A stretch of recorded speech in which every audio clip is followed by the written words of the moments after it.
I don't know. It just beeps at me, but it doesn't do anything. There has got to be a better way. Oh, wait. There totally is. I don't think anyone's going to argue with me here. Parking is an area that is ripe for innovation, whether it's how we pay for it or how we find it. We're making it easier for people to get to those merchants. So the city benefits because they can increase their revenue. They can reduce congestion. A third of cars that are moving in large cities are no longer in transit. Now they're doing that blind circling, saying, where do I park? So we can alleviate that second step and alleviate as much as 20 minutes in a journey. But we make it really easy to get to that law firm, that flower shop, or that restaurant. Silicon Valley-based Streetline is one of the companies rethinking the parking experience.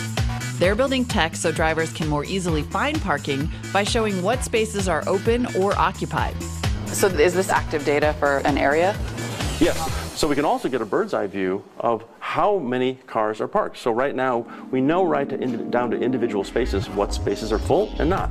Less than 2, 1 or 0, it's red. It's such a dynamic environment, there's probably not going to be that space is not going to be left if it's there. Right. But on the other hand, green, 4+, there's enough spaces that even if you're a minute or 2 away, you can find the parking spaces.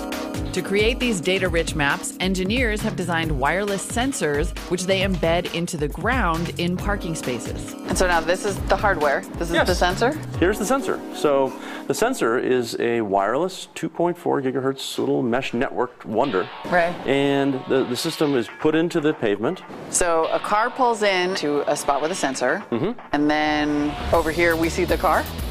As a matter of fact, right here, our system senses it within about 10 seconds, takes it up to the internet, and then back down to reports within about a minute. I'm just fascinated by all of the changes that could potentially come from this data. Like, it just gets more powerful by the minute, it seems. The data that's gathered gets wrapped up into a neat little mobile app, so you can get voice-guided direction to open parking spaces.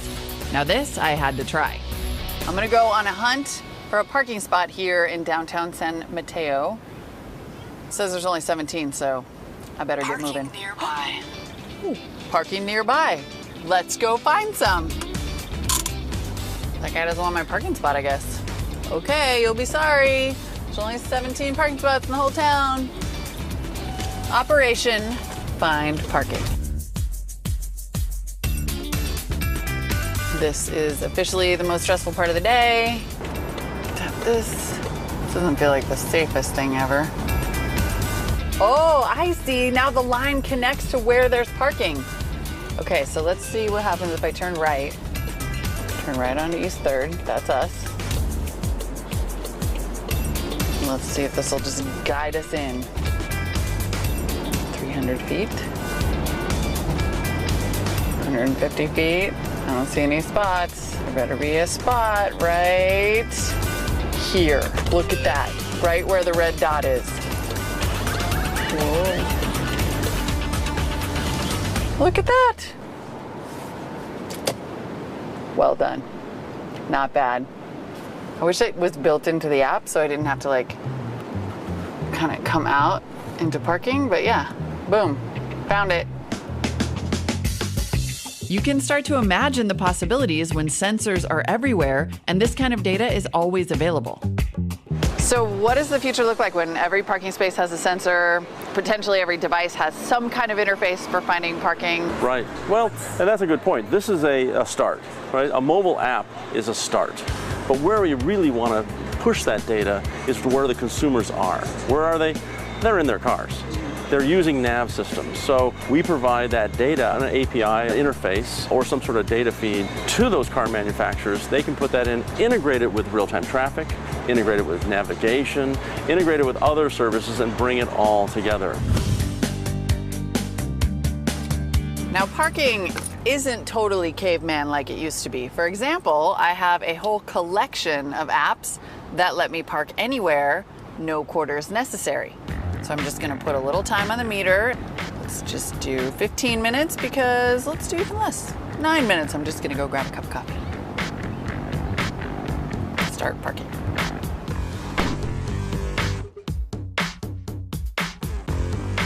Oh, I got so distracted by Twitter that I forgot that my parking had deactivated, so I can just go right on back, then add another session.